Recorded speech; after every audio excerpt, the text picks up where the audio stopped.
नमस्कार दोस्तों, मेरा नाम है लविश मेहता और आप सभी सुन रहे हैं अंधेरा हॉरर स्टोरी। अंधेरा में मैं आप सभी को आज एक ऐसी आत्मा की कहानी सुनाने जा रहा हूँ जो एक भटकी हुई आत्मा की है। एक ऐसी भटकी आत्मा जिसने लोगों का जीना हराम कर दिया था। तो क्या था इस कहानी का पूरा सच, जानेंगे हम इस कहानी के अंत तक। तो अंत तक बने रहना, कहानी को मैं शुरू करता हूँ। उस गाँव का नाम लोग कम ही लेते थे।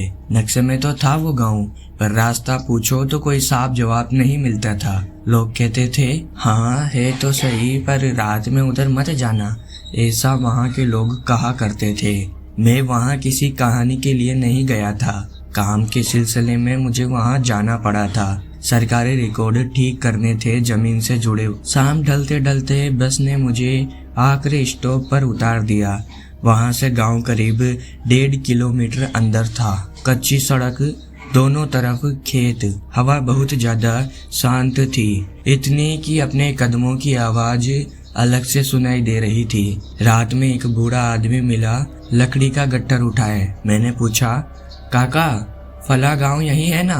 वो रुका, मेरी तरफ देखा, फिर सड़क की तरफ। दिन में तो है, उसने कहा, रात में मत जाना। बस इतना कहकर वो चल पड़ा। मैं हंसा नहीं, पर मुझे बहुत ज्यादा अजीब लगा। गांव पहुंचा तो ज्यादातर घरों में बल्ब जल रहे थे, लोग दिख रहे थे, मतलब कोई उजड़ा हुआ इलाका नहीं था। मुझे जिस घर में रुकना था वो स्कूल मास्टर का था। उनका नाम था रघुवीर। उनकी उम्र करीब 55 के आसपास होगी शायद। आंखों में थकान साफ दिख रही थी। खाना खाते वक्त मैंने कैजुअली पूछा, यहाँ लोग रास्ते में अजीब बातें क्यों करते हैं? रघुवीर ने खाना रोक दिया, थाली वैसी ही रही। किसने कहा? उसने पूछा। मैंने उन बूढ़े काका जी का जिक्र उनके सामने किया। वो कुछ सेकंड चुप रहा, फिर बोला, लोग बोलते रहते हैं, लेकिन उसकी आवाज में वो बात नहीं थी जो कुछ नहीं है में होती है। रात करीब 10 बजे में बाहर निकला। हवा ठंडी हो रही थी, गांव की लाइटें कम हो चुकी थी। उसी वक्त मैंने देखा गांव के आखिरी छोर पर एक टूटा हुआ मंदिर भी था। उसका दरवाजा आधा गिरा हुआ था और अंदर अंधेरा था। मैंने मास्टर जी से पूछा, वह मंदिर बंद क्यों है? उन्होंने जवाब दिया, वहाँ पूजा नहीं होती। फिर मैंने पूछा क्यों? क्योंकि वहाँ कोई नहीं रहता, उसने कहा। ये जवाब बेमेल था, मंदिर में कोई रहता भी नहीं। उस रात सोते वक्त मुझे नींद ठीक से नहीं आई। लगातार ऐसा लग रहा था जैसे कोई बहुत हल्के कदमों से आंगन पार कर रहा हो। पैरों की आवाज नहीं थी, बस मौजूदगी थी। मैं उठा, दरवाजा खोला, आंगन बिल्कुल खाली था। लेकिन उसी वक्त मुझे मंदिर की दिशा से बहुत धीमी आवाज सुनाई दी। कोई रो नहीं रहा था, पर कोई हंस भी नहीं रहा था। बस वो ऐसी आवाज थी जैसे कोई वहाँ खड़ा होकर काफी देर से सोच रहा हो। अगली सुबह मैंने ये बात मास्टर जी से कहा। उसने मेरी तरफ देखा, फिर खिड़की के बाहर।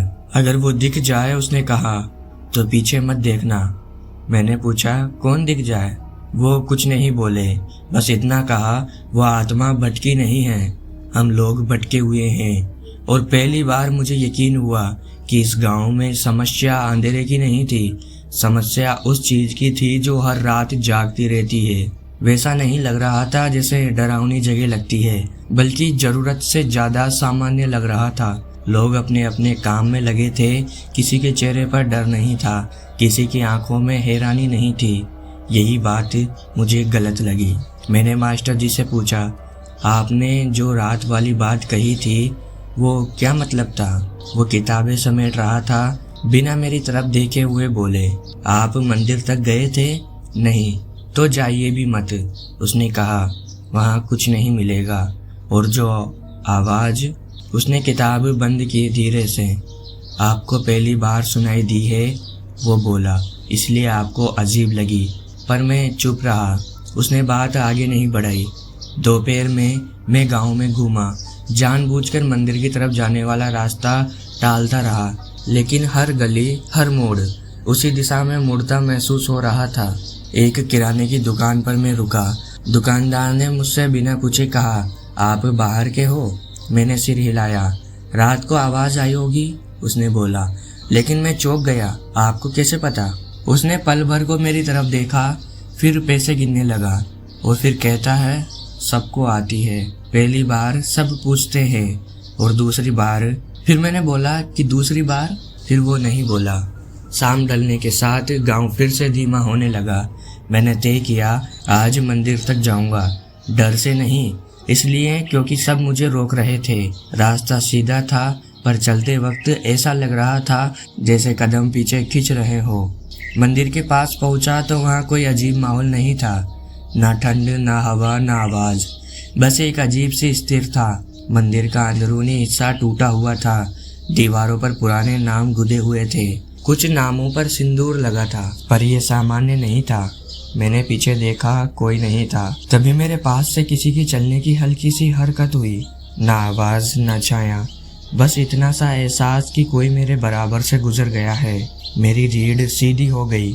मैं बाहर आया और उसी पल मुझे पहली बार वो दिखी। वो औरत सड़क के उस पार खड़ी थी, साफ दिखाई दे रही थी, कोई धुंध, कोई धक्का नहीं, साधारण कपड़े, नंगे पाँव, चेहरे पर कोई भाव नहीं। वो मंदिर को देख रही थी। मैंने मास्टर की बात याद की, अगर दिख जाए तो पीछे मत देखना, पर मैं पहले ही देख चुका था। मैंने नज़र हटाई सिर्फ एक सेकंड के लिए, और जब दोबारा देखा तो वो वहाँ नहीं थी। मैं घर लौटा तो मास्टर बरामदे में बैठा था। उसने मेरी तरफ देखा और बोला, आपने देख लिया ना? मैंने सिर हिलाया। अब आप सुनेंगे, उसने कहा। फिर मैंने कहा, क्या? जो वो बोलता नहीं वो बोला। वो ज़्यादा देर तक चुप नहीं रहता। उस रात आवाज़ और पास थी। अब वो सोचने जैसी नहीं लग रही थी। अब ऐसा लग रहा था जैसे कोई कुछ याद करने की कोशिश कर रहा हो। और अचानक मेरे दिमाग में एक ख्याल आया, अगर वो आत्मा भटकी हुई नहीं है तो फिर वो यहाँ क्यों अटकी है? और गांव वाले किससे बचते रहते हैं? उस रात में सोया नहीं। आवाज़ अब बाहर से नहीं आ रही थी, वो मेरे अंदर जैसे घूम रही थी। कोई शब्द नहीं, कोई रोना नहीं, बस एक एहसास कि कोई बहुत देर से अपनी बात कहे नहीं पा रहा। सुबह होते ही मैं फिर मंदिर की तरफ गया। इस बार किसी को बताया नहीं। मंदिर के पीछे एक छोटा सा खुला हिस्सा है। झाड़ियाँ उगी हुई थी, जमीन धसी हुई लग रही थी। मैंने हाथ से मिट्टी उठाई। नीचे पत्थरों से ढका हुआ एक गड्ढा था। कोई कब्र नहीं, कोई निशान नहीं, बस एक पुरानी चुन्नी और टूटी हुई चूड़ियाँ। सब समझ में आ गया। ये आत्मा इसलिए नहीं भटक रही थी क्योंकि उसे रास्ता नहीं मिला, वो इसीलिए भटक रही थी क्योंकि उसे जगह नहीं दी गई थी। मैं मास्टर जी के पास गया। इस बार उनसे सवाल नहीं किया। आपने देख लिया, वो बोला। आप सब जानते थे, उसने सिर हिलाया। लेकिन मुझे क्यों नहीं बताया? क्योंकि फिर हमें बताना पड़ता, वो बोला, कि हमने क्या किया। कहानी पुरानी थी पर पुरानी भी नहीं। उस औरत का नाम कभी गांव की लिस्ट में था, विधवा थी और अकेली भी थी। एक दिन वो अचानक से गायब हो गई। लोग बोले खुद चली गई है, पर कोई नहीं पूछता कि कोई कहाँ जाता है जब उसके पास जाने की वजह ही ना हो। उसे मारा नहीं गया था, बस हटा दिया गया था मंदिर के पीछे जहाँ पूजा नहीं होती ताकि भगवान देखे पर इंसान नहीं। तो अब? मैंने पूछा। मास्टर ने बाहर देखा, सूरज निकल चुका था। अब वो जाएगी, उसने कहा। फिर मैंने कहा, कैसे?